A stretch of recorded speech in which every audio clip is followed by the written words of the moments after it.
Hello, everyone, and welcome to our first History and Archives in Practice and Conversation lunchtime talk. My name is Giorgia Tolfo, and I'm Collections Researcher at the National Archives. I will give you a brief description of myself. I am a white, youngish woman. I have short black hair, and I'm currently wearing a white striped t-shirt.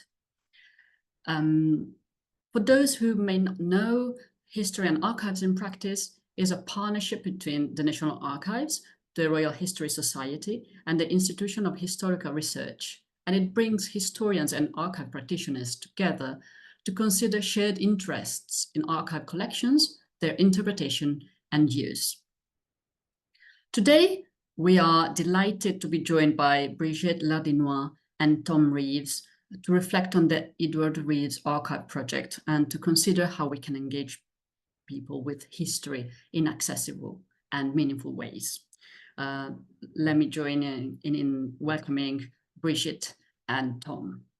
I will give you a little biographical information for those who don't know Brigitte and Tom. Brigitte is a reader in the understanding of public photography at the London College of Printing, University of Arts, London. She is specialized in the preservation of photographic archive and curation. She started her career in photography working as an exhibition organizer and curator at Barbican Art Gallery from the mid-80s and 90s, following which she joined Magnum Photos to set up the cultural department in London. In the early 2000s, she became a research fellow at the London College of Communication, part of UAL, where she later became director of photography and the Archive Research Centre until early last year. But perhaps most pertinently for today, for the past 10 years, one of Brigitte's main focus of research is the investigation of the Edward Reeves Archive in Lewes. Thank you, Brigitte, for being here today. Tom Reeves, he is a photographer and he is the great-grandson of Edward Reeves. He studied photographic sciences at the Polytechnic of Central London, and he took up the profession full-time after graduation in the early 80s. Tom's photography was initially on sheet and roll film formats, but then has moved to digital capture later. Today, he runs the business in partnership with his wife, Tanya, and he both works with the archived work of the previous 3 generations, but also as a social and commercial photographer. Please join me in welcoming Brigitte and Tom. Just a little bit of housekeeping. Today's session is approximately 45 minutes. First of all, we'll hear about the history of the Edward Reeves Photography Studio and about the archive project, after which we'll have a conversation and an opportunity for a QA with Brigitte and Tom. The video is also available on the History and Archives in Practice YouTube channel and can be accessed there as well. We really welcome all of your questions, so please do feel free to submit them via the Q&A function through the session, and we'll ask them at the end. Before we get started with our introduction, I'd also just like to note that at the beginning there is some low-level music in the video, but the volume does increase when Tom starts talking. So don't be worried about the lack of sound at the very beginning. Another important information that I would like to share with you today is this video was made by Tom's son, Isaac Reeves. So it's made by the entire family for all of you and to enjoy the project. So let's get into it now.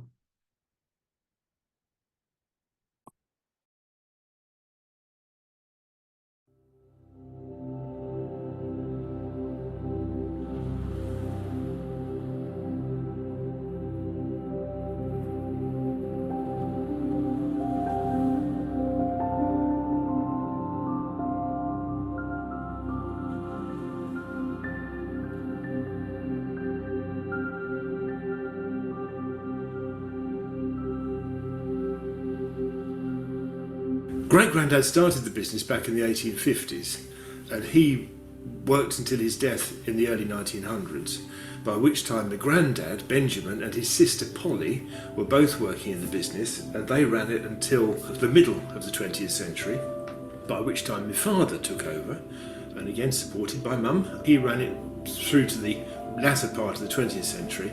I've been working here since 1982, full-time, with my wife Tanya, and now we're acknowledged to be the longest established photographic studio in the world. On the back of the old carte de visite pictures, part of the inscription is copies may be available at any time. They seem to have taken that seriously, and every negative, in theory, since the beginning of the business over 160 years ago, has been kept. So what we have is a complete record of the output of a commercial studio for over 160 years. In addition to all the negatives, we also have a significant amount of business record. Now that means there are ledgers which tell us who all the pictures are of and what they're of and who they were taken for.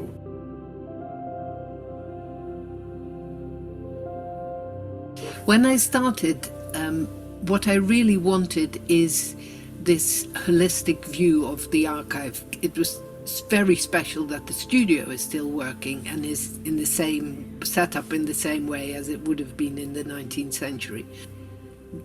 To see how all the elements of what is now an archive, but was then just a collection of different materials, the negative books and the account books and the numbered archive boxes, how that all works together and how you can actually trace the history of commercial photography in Britain completely through the Reeves archive, which I am delighted to have found out.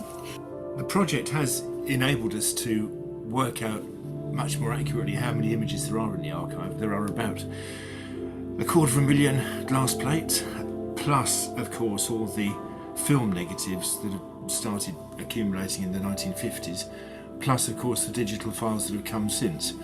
Probably about the same number of film negatives as there are glass plates.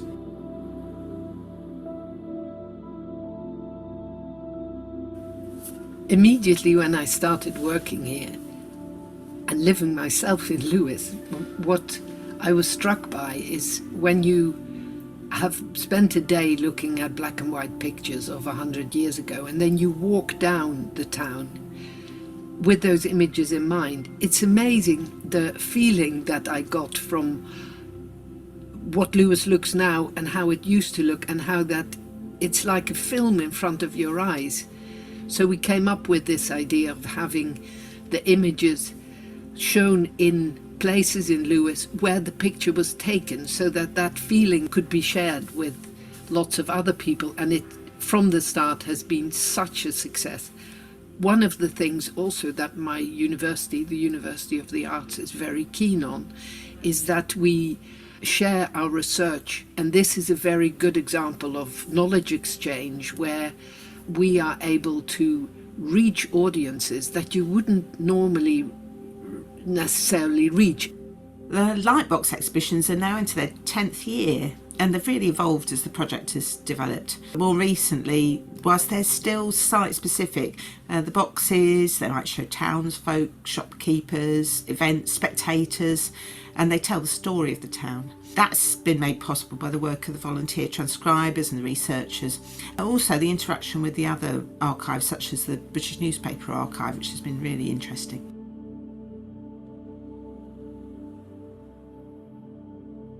We cannot do the project without a big group of volunteers, and we are blessed that we have such enthusiasm in the town, but also further afield.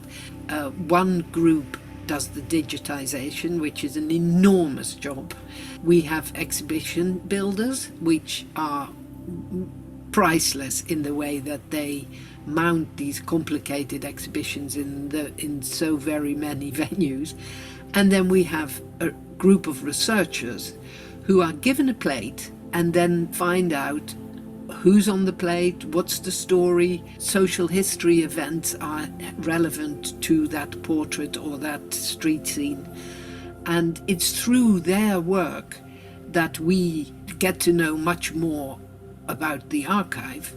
But what's lovely is that they stay the course. Some of them have been with us since for 10 years, because it also has a real social element in it. We go to the pub together and we have regular meetings, and it contributes to the well-being of our fellow Louisians because of the engagement and the enthusiasm there is for the project.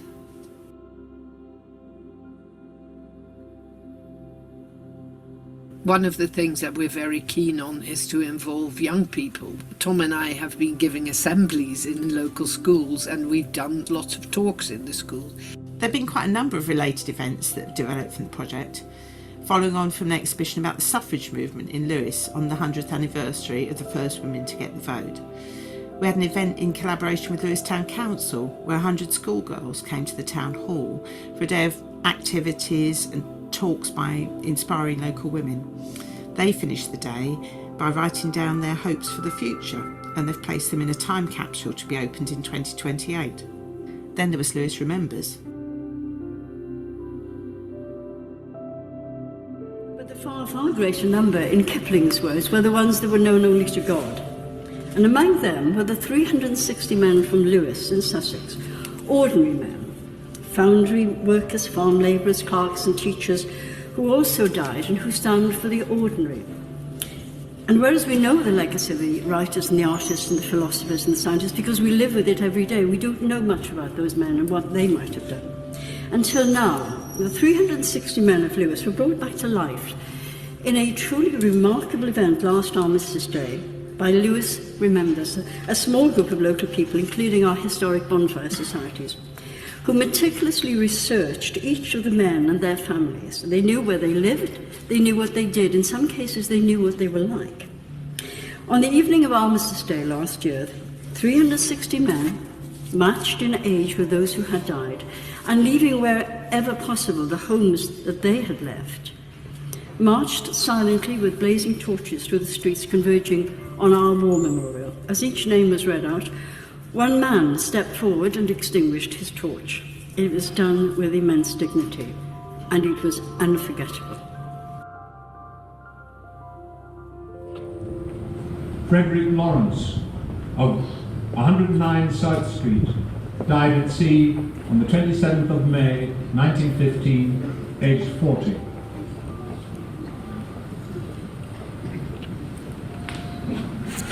Clement John Frank of 20 the High Street, killed in action on the 7th of October 1916, aged 25. It was almost a call to arms for kind of young people of Lewes who were the similar age to the people on the War Memorial to come and represent them. Because I think the First World War is one that's filled with a lot of statistics, and a lot of big statistics about things that happened. Especially how it was fought was a very impersonal war with so many millions of people and millions of artillery shells and everything. I think to have his face and to have him as like a real person, to know his kind of career, what he was looking to do when he got older, and then to know that he was just thrown into that mess and the kind of slaughter, it weighs it down, it gives it a reality. I think the importance of Lewes Remembers is the impact it had on those who took part and the people who were able to attend. Events like Lewes Remembers show how an archive such as ours can engage the community on a lot of levels and inspire it and to support it, and I hope we can in the future do more of the same as the archive becomes more accessible.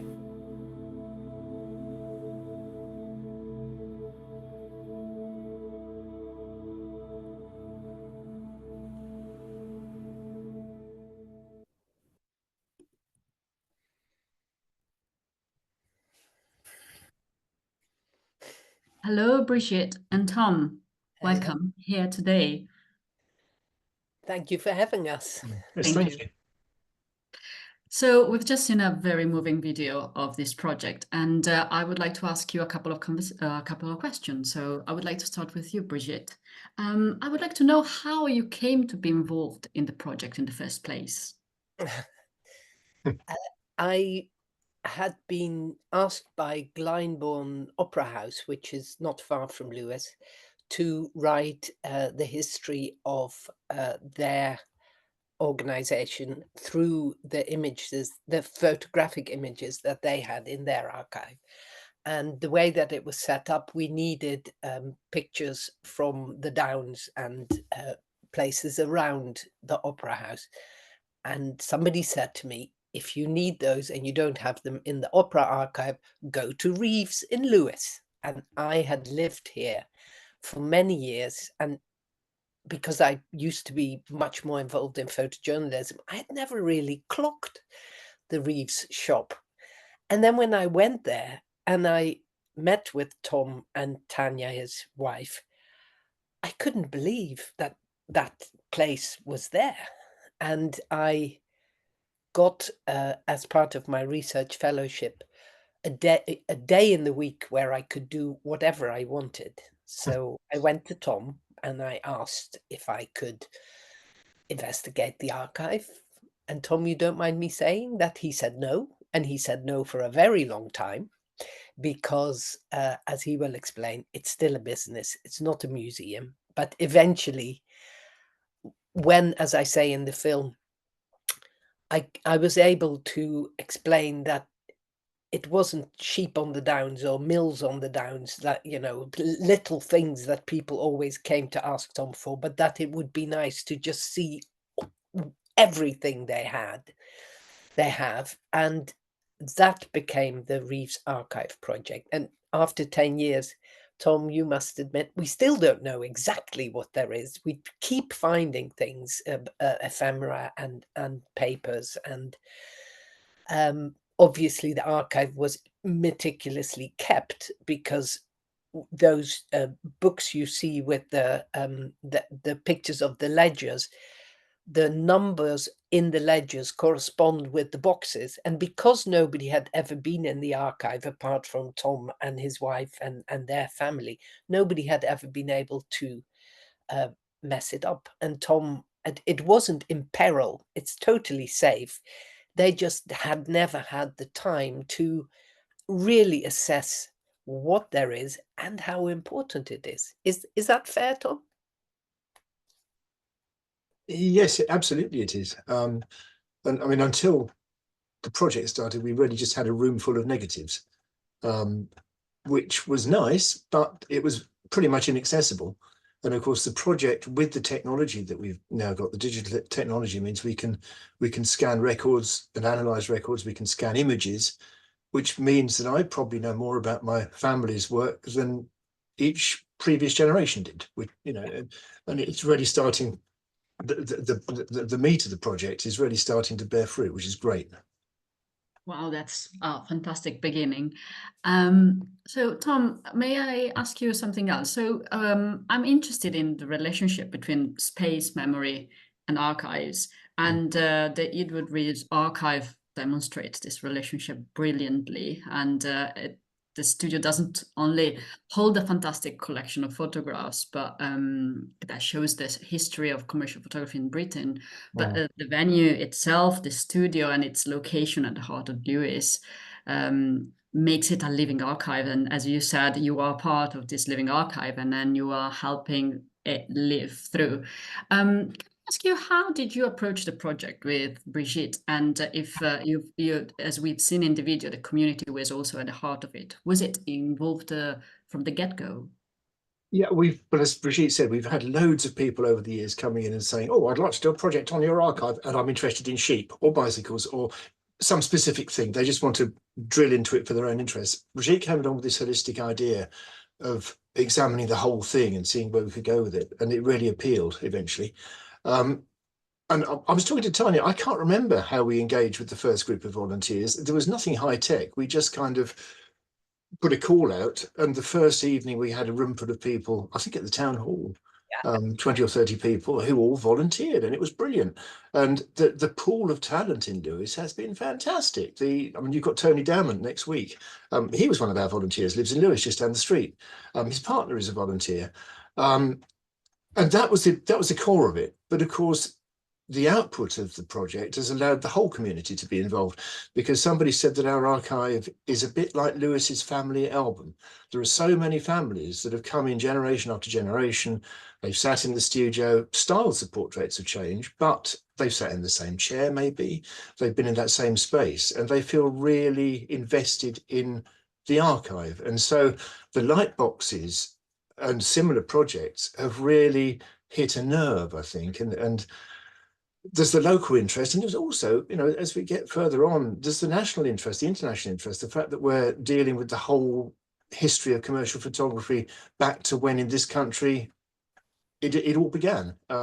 So it's quite exciting. I just need to live long enough to see a bit more happen. And these projects like Lewis Remember and the exhibition stories seen through a glass pane. Did this idea were developed with the community, or did you lead on them and then involve them in the process? I don't know, Brigitte, how do we do it? No, it was our idea to do to put prints in the high street for everyone to see, because we don't really have a museum in Lewis where we could do that. And as I say in the film, it's this wonderful sense of being able to be in the now and see how that place would have looked like 100 years ago, that inspired us to exhibit the pictures in the windows of the places that we were depicting. So we have 80 boxes that go in 80 windows, and you can do a tour of the light boxes. The reason we did light boxes was so that people can also see them in the evenings. And we had ourselves no real experience with doing it. And it was the first time we had it up, we were ourselves so moved, because they're like little magic lanterns. You see these lights in the high street. And so that was our idea. But the involvement of people with the boxes was a great delight for us to see. And of course, what we also realized is, by doing it that way, mothers and fathers with prams, people in mobility scooters, everyone can go up and down the high street without so the access is wonderful. And possibly people come to the exhibitions who wouldn't normally have easily walked into a gallery or a museum. So it's a very inclusive way of showing pictures that for years people have been asking Tom to show. They always ask him, you know, can I come and see this? And this is our way of doing that. And as Tom says, engaging those who often are in the pictures. Yeah, and I think that was very visible in the video that we've just seen. And before I ask the next question, I would like also to read a comment from someone in the audience who mentioned that Lewis Remembers was one of the most incredible events that they can think of. So just to add to the video, I thought it was nice to underline that. I have a question, given we are talking about archives and history in practice. And this question is for both of you. And beyond, I'm interested in knowing, beyond the historical importance of the studio and the collection and the entire project, in this experience, which, as we understand, is quite long, and I will ask you about that in a moment, is there any specific lesson, recommendation, experience, something you would like to share with local photography archives that might consider embarking on a similar project, perhaps on a smaller scale, because I don't know how many archives as rich as the Reeves one there are around, but if there's anything that you would like to recommend, that'd be interesting in knowing that.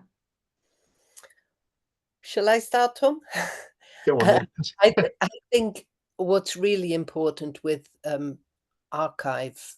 work in archives is to be really patient, to really take your time to find out what there is and not to jump to conclusions too quickly. And also in the case of the relationship between me and Tom and Tanya, I may sometimes have wanted to do things much quicker or open it much quicker than necessarily worked with a business that's still going. So I think it's really important, whoever, especially if archives are in private collections, that you should really take the lead of the people who own the archive. It's very different to work with a private archive than when you go, for instance, to the National Archives, which they have a duty to show you what they have. That's not the same. I'm still grateful, very grateful, that Tom and Tanya entrust me with this work and allow lots of colleagues to come and see and give advice, etc. I think that's, for me, the most important thing to take away. I think also taking time is important, because I mean, we never saw ourselves as an archive. And of course, you came in thinking there were loads of pictures, and then I think it was Colin Harding, wasn't it, who pointed out that what was unique about the archive wasn't that we had, 500,000 pictures of Victorian chaps with beards. The fact is, we had all the written records that go with the pictures, so we knew who they were when they were taken. So it's a much more complete story. I mean, we're very short of time, but there's one picture that I use in a talk, which is of a lady who was 83 in the 1861 census. She was photographed here in the 1850s, Margaret Wood, and we now know where she lived, who she lived with, when she lived, when she was born, when she died, what she did. And this was a woman who was born in 1778. She was 30 years old when the Battle of Trafalgar happened.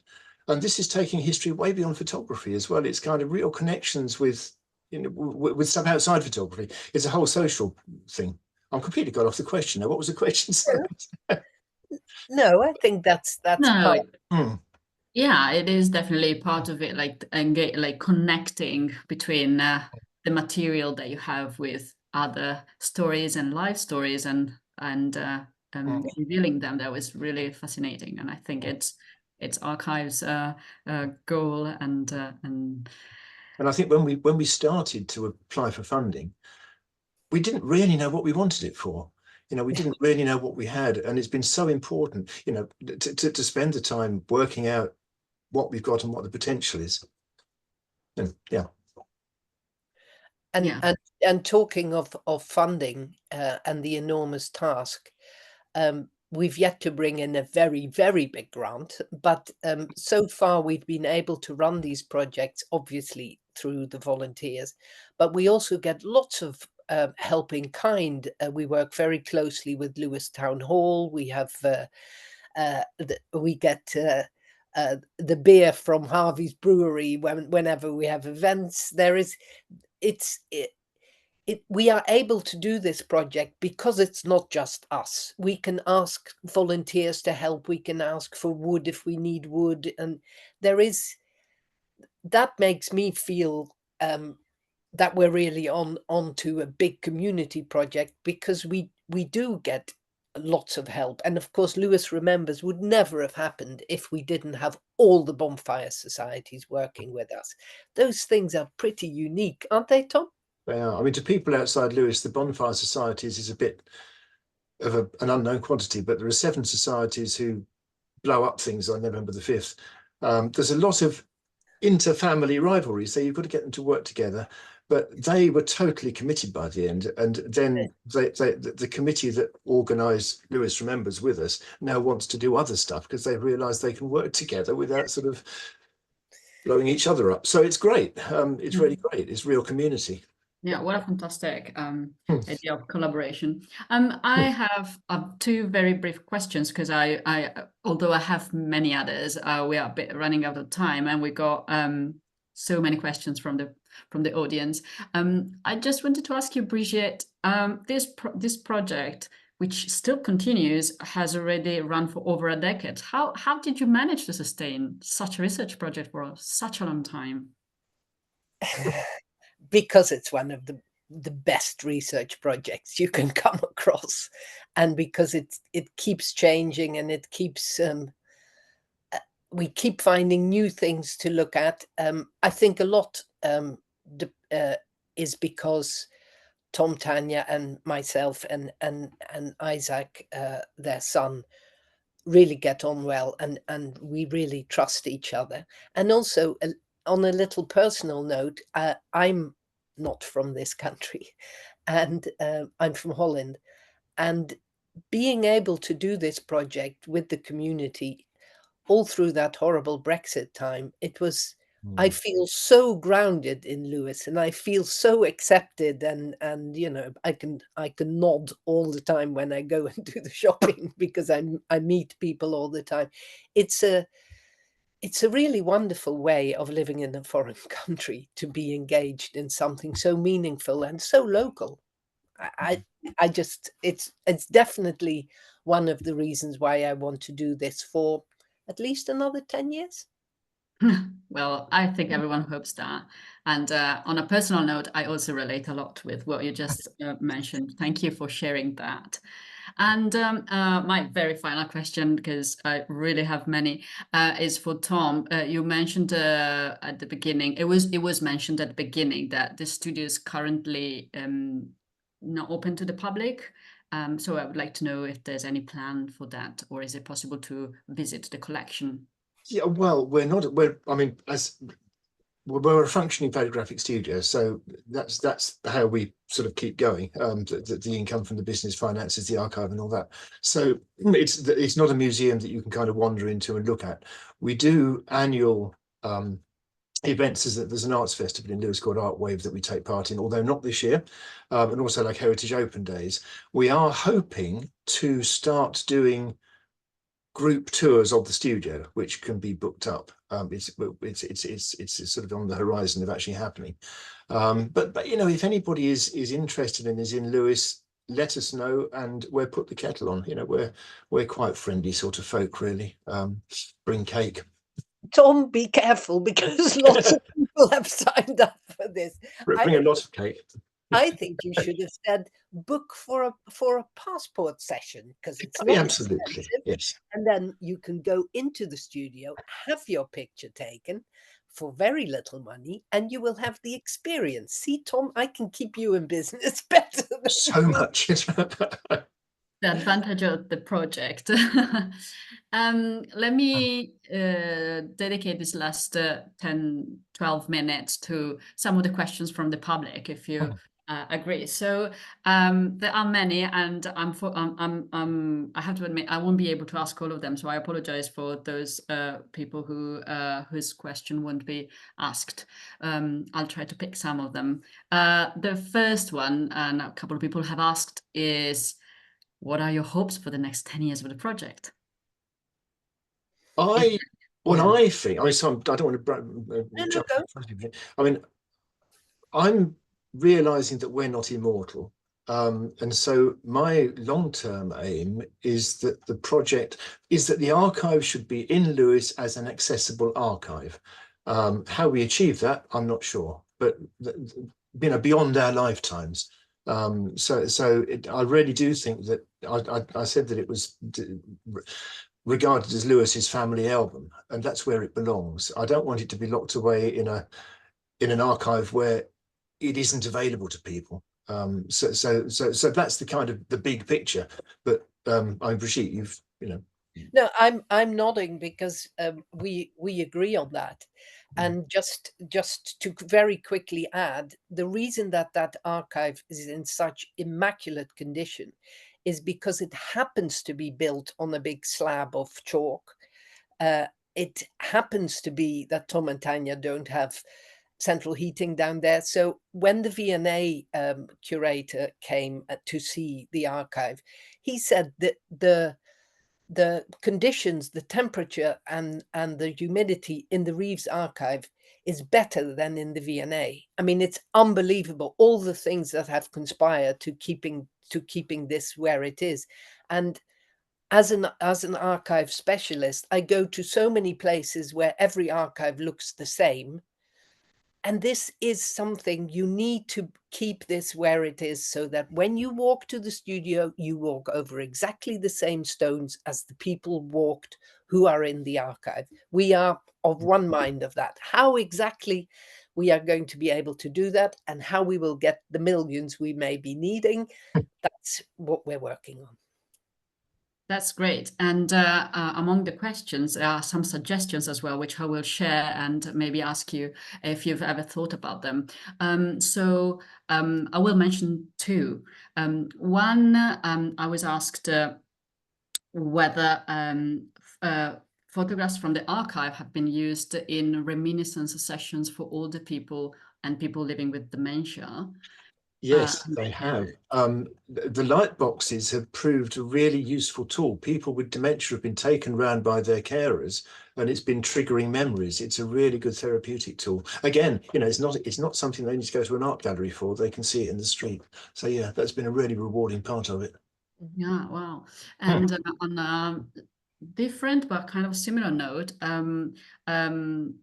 someone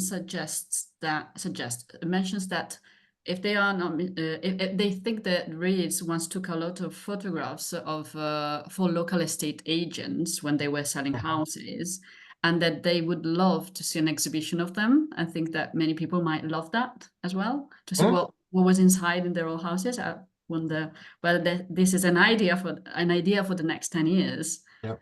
Yeah. Well, we can start to search the archive now. So yes, we've worked for land agents for a very long time. Sadly, my work actually is mostly on transparency, which we haven't got, but there's loads of stuff. Yeah. Because just very quickly, so that people understand, when we say we have volunteers digitizing, they digitize the ledgers so that you know what number has what on it.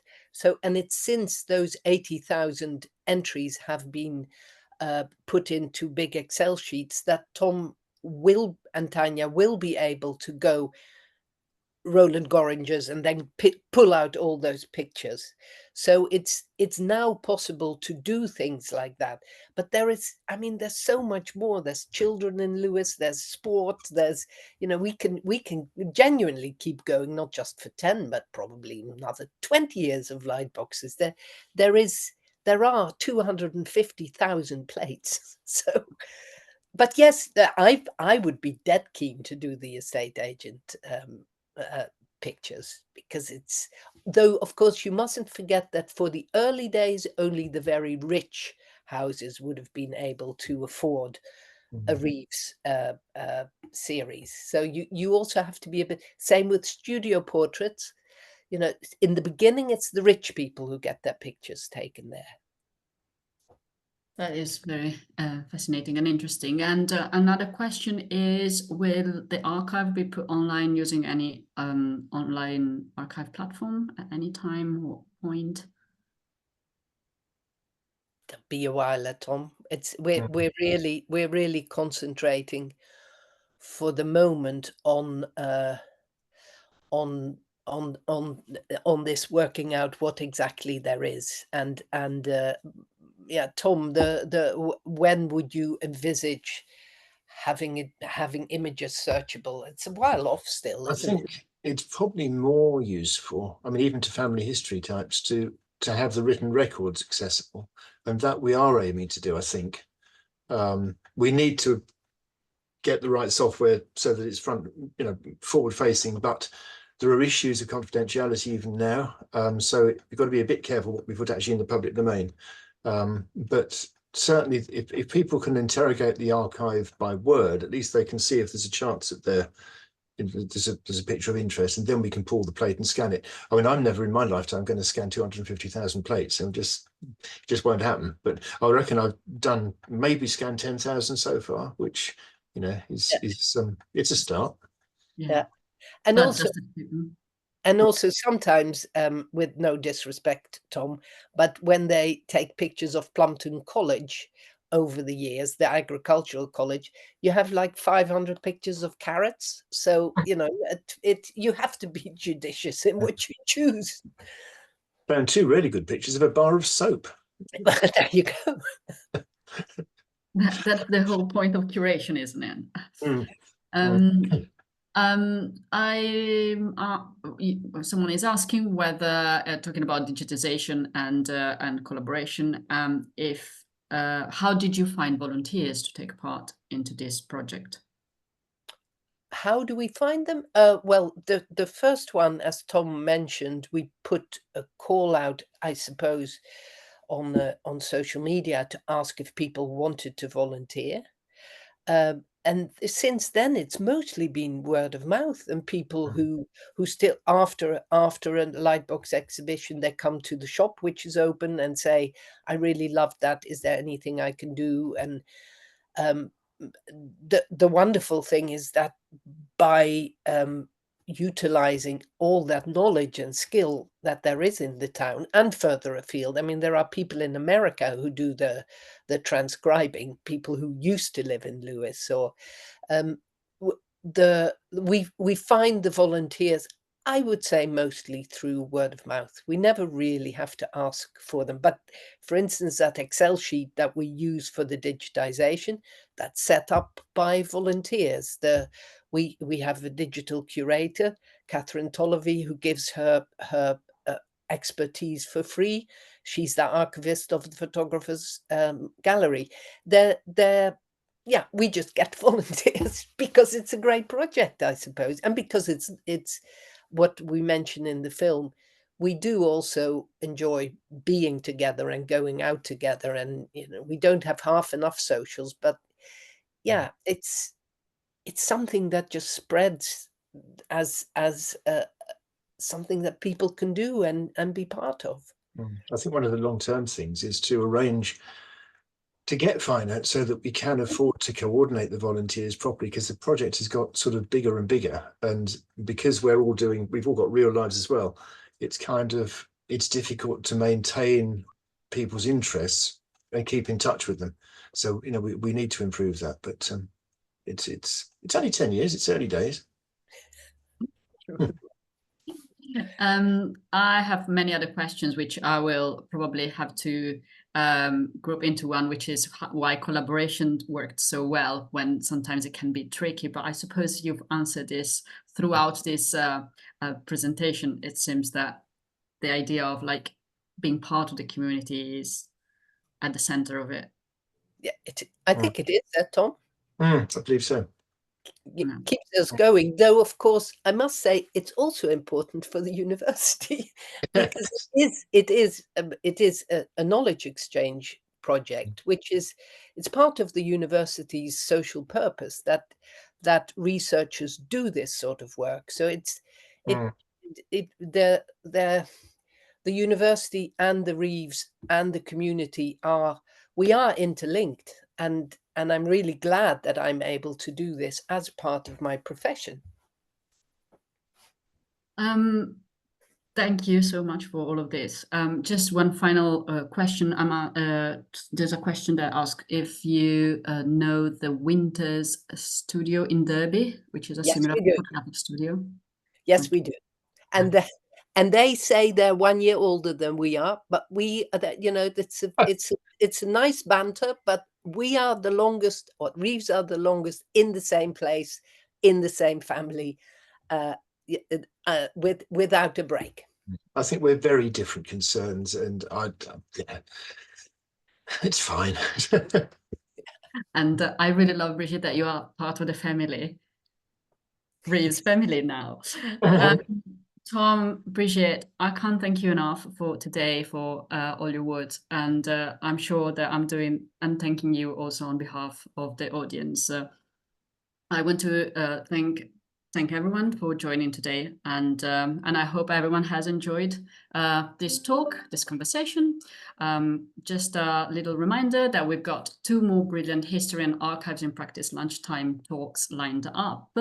So if you can, please join us on Monday, 22nd of July at the same time as we talk to Tony Domont from the London Community Video Archives, and on Monday, the 29th of July, to talk with the University of Stirling COVID Oral History Project team links to register will be put in the chat, so you should have access to them.